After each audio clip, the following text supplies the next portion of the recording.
Hola, muy buenas tardes. Sean bienvenidos a la Escuela Bíblica Esperanza de Vida. Mi nombre es Sergio Alberto Hernández de la Rosa y estoy muy contento de poder estar aquí con ustedes en esta clase.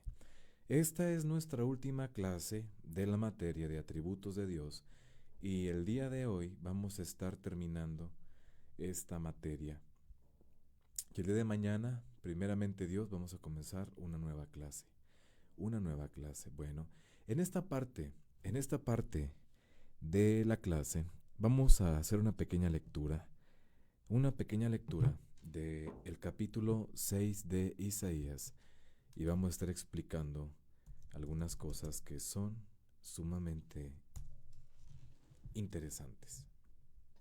Nos dice así, Isaías capítulo 6. En el año en el que murió el rey Usías, el profeta Isaías, quien era un profeta que había estado llevando el mensaje a algunos reyes, este profeta que cuando muere 3 años después se funda la ciudad de Roma, nos va a decir que Rómulo y Remo al haber nacido fueron tirados a un río, probablemente al río Tíber, del cual una loba llamada Luperca los rescató y los amamantó, los crió. Después Rómulo va a matar a Remo, que era su hermano, y funda en 7 montes la ciudad de Roma. Entonces, 3 años después de la muerte del profeta Isaías, nacería Roma como una monarquía. Entonces, vamos a dar lectura. Podemos traducirlo, podemos traducir este versículo diciendo, porque Isaías amaba al rey Usías.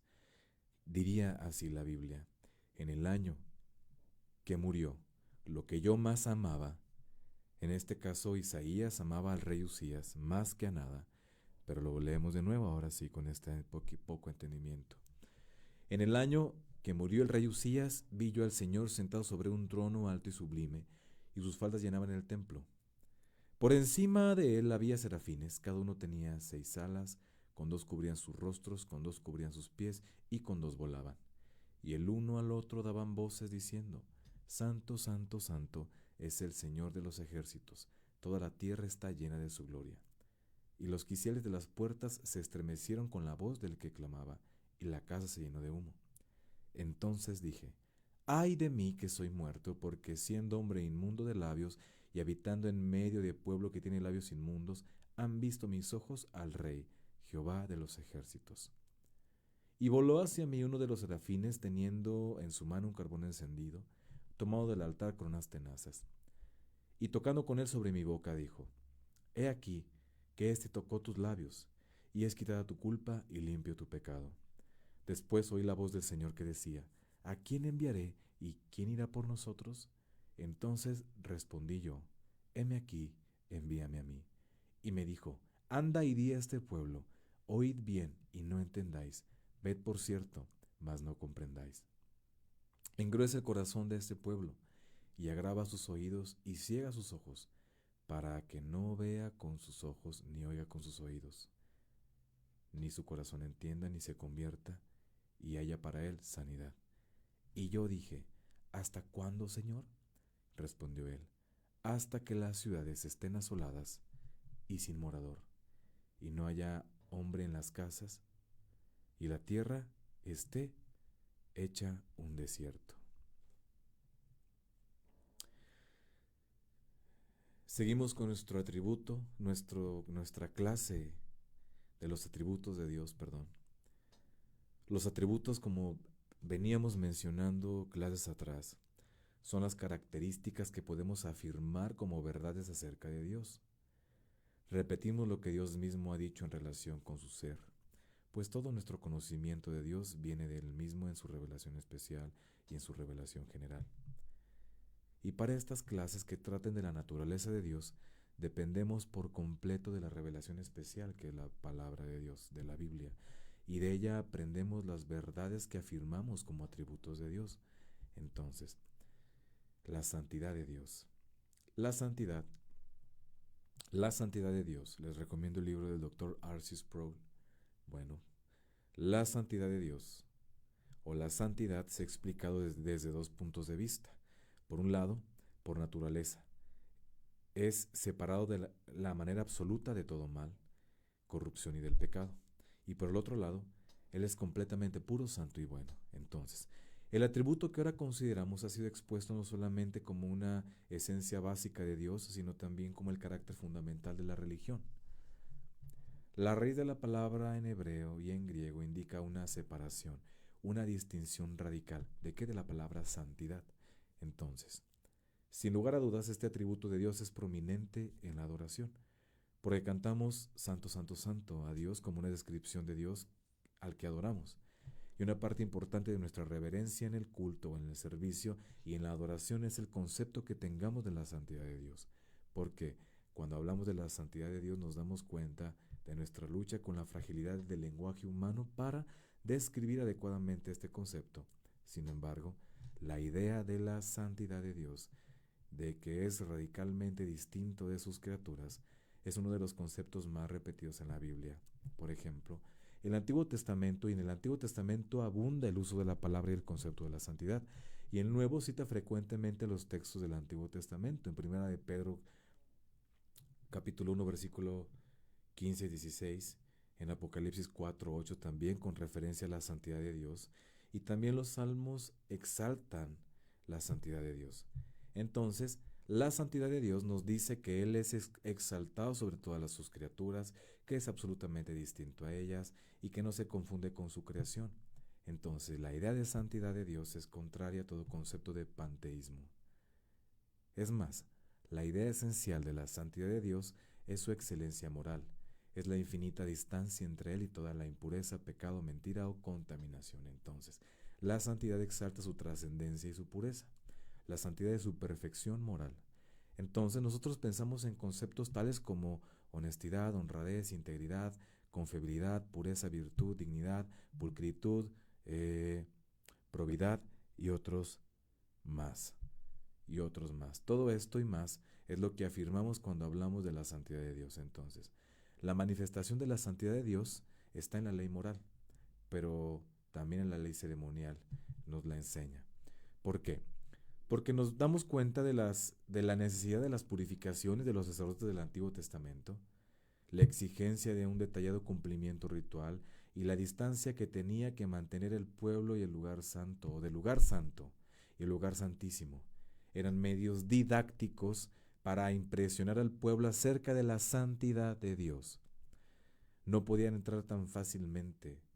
Tenían que haber pasado por muchos rituales para llegar al lugar santísimo que solamente prefiguraba la obra de Cristo. Entonces, es difícil pensar en la santidad como un atributo comunicable, porque una contemplación de la santidad de Dios produciría en nosotros la misma reacción que tuvo Isaías en su visión. Sin embargo, la Biblia llama santos a los creyentes. Así lo decía o lo designa Pablo en sus cartas, aun a los corintios o a los corintios, a quienes llamaba la atención por sus pecados.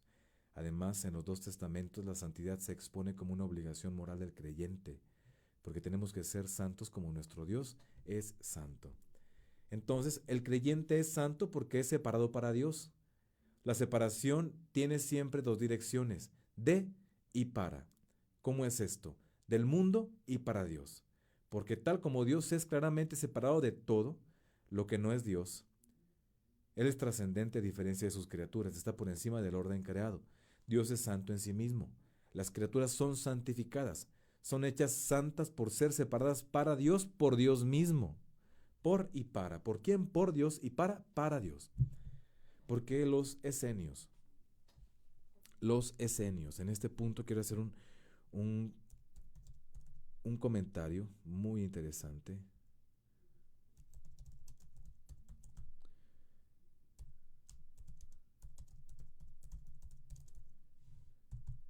Porque cuando nosotros estudiamos o tratamos de estudiar la santidad de Dios, vamos a confundirnos normalmente y vamos a pensar que tenemos que hacer lo que hacían los esenios y no es eso lo que tenemos que hacer. ¿Por qué? Porque al hablar de ese tema, de la santidad, en ocasiones puede traernos confusión, puede confundirnos, podemos pensar que nosotros somos santos por lo que nosotros somos santos por nuestra capacidad de ser santos, pero no es así. No es así. Vamos a hablar un poquito acerca de los esenios y qué era lo que los esenios hacían para poder tener un entendimiento de lo que estamos hablando, tener un mal concepto de lo que era la santidad de Dios. Entonces, ahí está el testimonio de los esenios por Flavio Josefo, pero bueno, también estos esenios aparecen en el relato de Josefo en tiempos de Jonatán, aunque existe desde los tiempos más antiguos, según sus antigüedades judías 18:11. Entonces, tenemos que entender que eh, tenemos que saber que estas ideas características y fundamentales de los esenios y de la secta de Qumran se encuentran de alguna forma dentro de la tradición apocalíptica palestina, independientemente anterior a la crisis antioquena. Entonces, así, el determinismo característico de los esenios y los escritos de Qumran, que proviene de la idea de un pecado original que precede a la historia, motivó frecuente, perdón, y esencial en la tradición apocalíptica más antigua, como el libro de los vigilantes o los jubileos. Otro elemento, perdón, que definen esto del mundo esenio de Qumran son la interpretación original en la tradición apocalíptica y la concepción del templo escatológico, elementos que enlazan con la apocalíptica del siglo III a.C. Hay algunos autores que se encargaron de escribir sobre los esenios. Por ejemplo, Plinio describe a los esenios en estos términos. Plinio, este era un escritor maravilloso también del primer siglo después de Cristo, nos dice: hacia el oeste del Mar Muerto, los esenios han puesto la distancia conveniente entre ellos y el litoral insalubre. Son una gente única en su género y admirable entre todos los demás del mundo entero, sin mujeres y renunciando a la sexualidad enteramente, sin dinero ni otra compañía que las palmeras. Día a día se equilibra su número gracias a la llegada de numerosas personas cansadas de la vida, arrastradas allí por los vaivenes de la fortuna. En verdad, por increíble que parezca, durante miles de siglos ha existido una raza eterna en la que no nace nadie tan fecundo. Es para ellos el arrepentimiento de las gentes por su vida pasada. Filón de Alejandría también nos habla algo interesante sobre los esenios. En primer lugar, han abandonado la lógica, dejándosela a los cazapalabras por considerar que es útil en la adquisición de la virtud. También han dejado a la filosofía natural para los oradores callejeros, dado que se encuentra por encima de la naturaleza humana, a excepción, no obstante, de lo que toca la existencia de Dios y el origen del mundo. Sin embargo, se ocupan de la ética con extremo cuidado, utilizando constantemente las leyes ancestrales, leyes que ninguna mente humana hubiera podido concebir sin la inspiración divina. Y ahora nos vamos con el testimonio de Flavio Josefo sobre los esenios. Y esto nos va a decir Flavio Josefo sobre los esenios, que nos va a dar unos datos que son sumamente maravillosos. Nos dice así: Flavio Josefo nos dice así: rechazan los placeres como un mal y consideran como una virtud la templanza y el no ceder a las pasiones. Desprecian el matrimonio, pero no adoptan hijos de otros, mientras son aún dóciles a sus enseñanzas, considerándolos como de familia y los moldean según sus costumbres. No obstante, no derogan el matrimonio ni la propagación humana que de ahí se sigue, pero se guardan de la lascivia de las mujeres y están persuadidos de que ninguna guarda fidelidad a uno solo. Y nos empieza a decir esto: son despreciadores de las riquezas, y es que admiran en sus casas la comunidad de bienes, siendo imposible hallar entre ellos alguno que posea más que otros, porque existe una ley, que los que ingresan en la secta cedan a la corporación su patrimonio, de forma en que en ninguno de ellos aparece la humillación de la miseria ni la altivez de la riqueza, sino que, estando los bienes de cada cual mezclados con los de los demás, todos tienen, como hermanos, un solo patrimonio. Consideran el aceite como cosa sucia, y si alguno involuntariamente se mancha con él, se limpia el cuerpo, pues creen realmente que tener la piel reseca y vestir siempre de blanco es un elemento de hermosura. Los administradores de los bienes comunes los son por elección y cada cual es designado por todos los demás para los diversos servicios. Es interesante cómo vivían los esenios según el testimonio de Flavio Josefo. Nos dice aquí, luego se quitan los vestidos que usan para comer como si fueran sagrados y vuelven nuevamente a sus trabajos hasta atardecer. Entonces, vueltos a casa, cenan en la misma forma en compañía de los huéspedes. Si por casualidad hubiera algunos de paso por su casa, ningún ruido ni disputa contamina su morada. Para hablar, se ceden la palabra los unos a los otros por turno. Ellos concebían la santidad de una manera muy, muy equivocada. Entonces, la mera separación del mundo no nos hace santos. El hecho de que Dios aparta a los creyentes en Cristo es que los hace santos. Si vamos a adorar al Dios Santo, parte de nuestra adoración es la práctica de la santidad, la materialización en nuestra vida diaria del hecho de que somos apartados por Dios y para Dios. Y eso tiene fines evangelísticos, porque Ezequiel dice, y sabrán las naciones que yo, Yahweh, dice Yahweh el Señor, cuando yo sea santificado entre ustedes delante de sus ojos. Es muy interesante este tema. Muy interesante.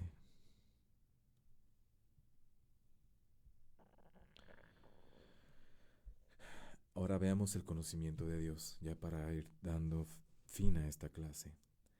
De principio a fin, las escrituras presuponen el conocimiento de Dios, porque dan por sentado que Dios lo sabe todo y que nada haya escondido de él. Dios es descrito como luz en contraste con la oscuridad o las tinieblas.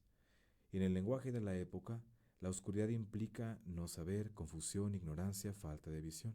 La luz, por el contrario, lo sabía todo, lo percibía todo, lo entendía todo, porque muchas de las referencias a Dios en las Escrituras han de entenderse en este sentido, porque en la luz todo se manifiesta, todo es revelado y no hay lugar para esconderse. Y ya nos hemos referido antes a algunos aspectos de este tributo, porque cuando hablamos de la posibilidad de tener el conocimiento de Dios, decíamos que podemos conocer a Dios solamente si Él se conoce a sí mismo. Entonces, debido a que Dios se conoce y se conoce exhaustivamente por medio de la revelación, tenemos acceso a esos conocimientos y tenemos entonces un conocimiento de Dios, porque nuestro conocimiento de Dios presupone el conocimiento que Dios tiene de sí mismo. Y es un aspecto importante del conocimiento de Dios y el conocimiento de Dios que Él tiene de sí mismo. Y cuando afirmamos el conocimiento como atributo de Dios, afirmamos a la vez que Dios es consciente, es decir, sabe que sabe, y lo que sabe lo sabe perfectamente. Además, Dios es autoconsciente, tiene conciencia de sí mismo, y tiene conciencia del mundo, de su creación.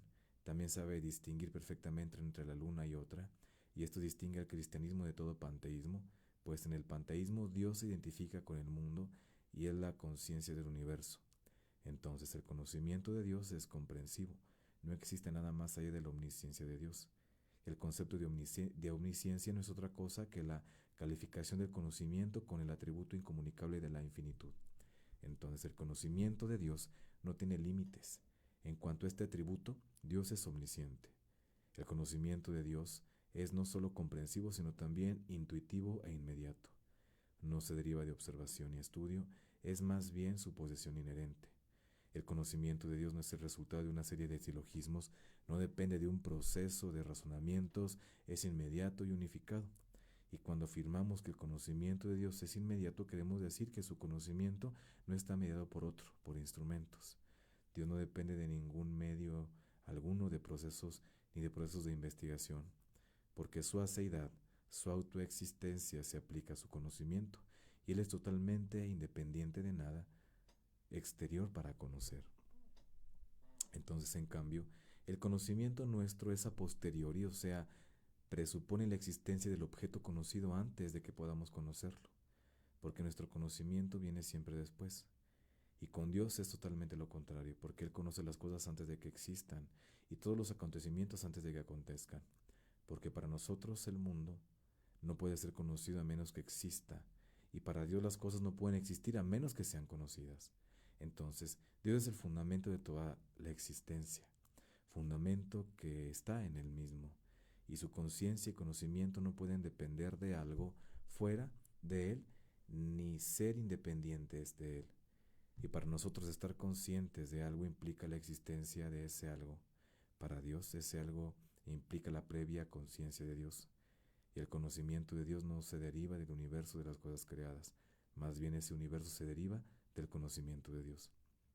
Y el conocimiento de Dios es simple, indiviso, inmutable y eterno. Él sabe todas las cosas instantáneas, simultáneamente y eternamente. Todas las cosas están eternamente presentes en su mente. Y aquí ya vamos a ir terminando con la sabiduría de Dios. La sabiduría de Dios podría ser considerada como un aspecto de su conocimiento, pero la Biblia parece considerarla de una manera diferente, no solo como un aspecto de su conocimiento, y eso lo vemos especialmente en Pablo. Podemos citar su primera carta a los Corintios, primera de Corintios 17 y primera de Corintios 2 al 16.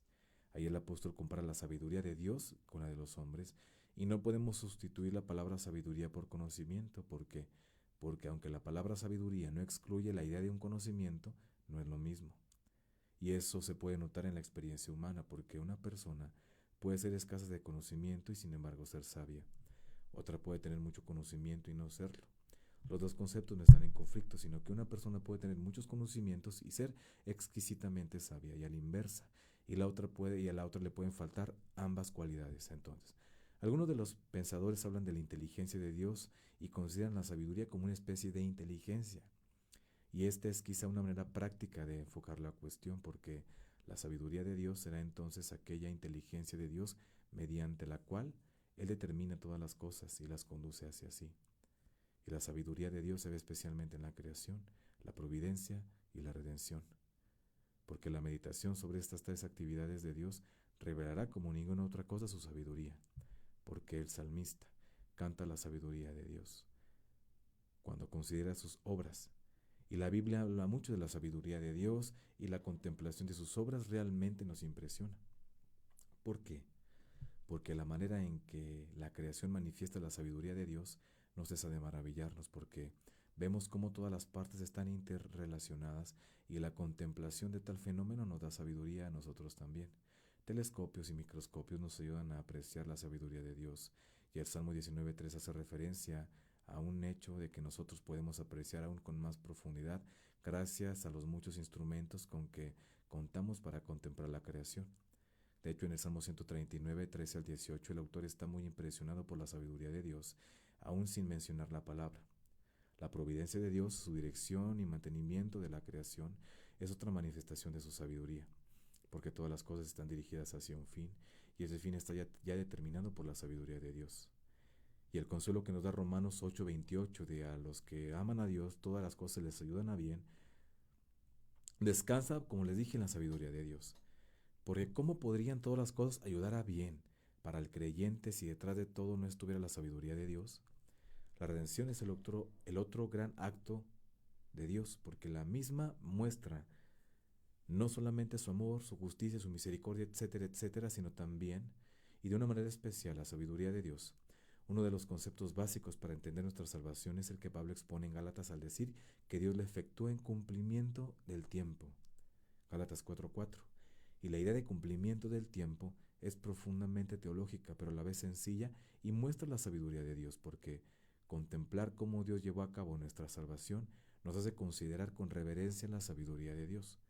Y esta clase concluye nuestra consideración de los atributos de Dios. Se puede decir más, pero hay muchos otros temas que seguir estudiando. Hay muchos otros temas que seguir estudiando. Y aquí terminamos nuestra clase de atributos de Dios.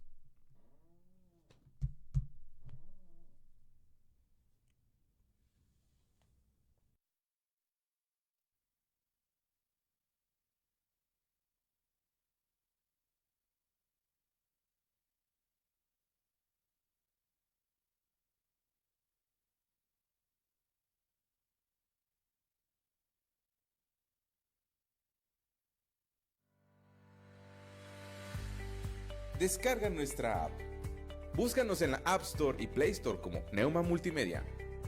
Neuma Multimedia. Proyecto Esperanza de vida y salvación. Comienza el año con un excelente trabajo en Servicios Empresariales de México. Si hay chamba, si eres de Saltillo y Ramos Arizpe, esta es tu oportunidad. Solicitamos hombres y mujeres mayores de 18 años, primaria y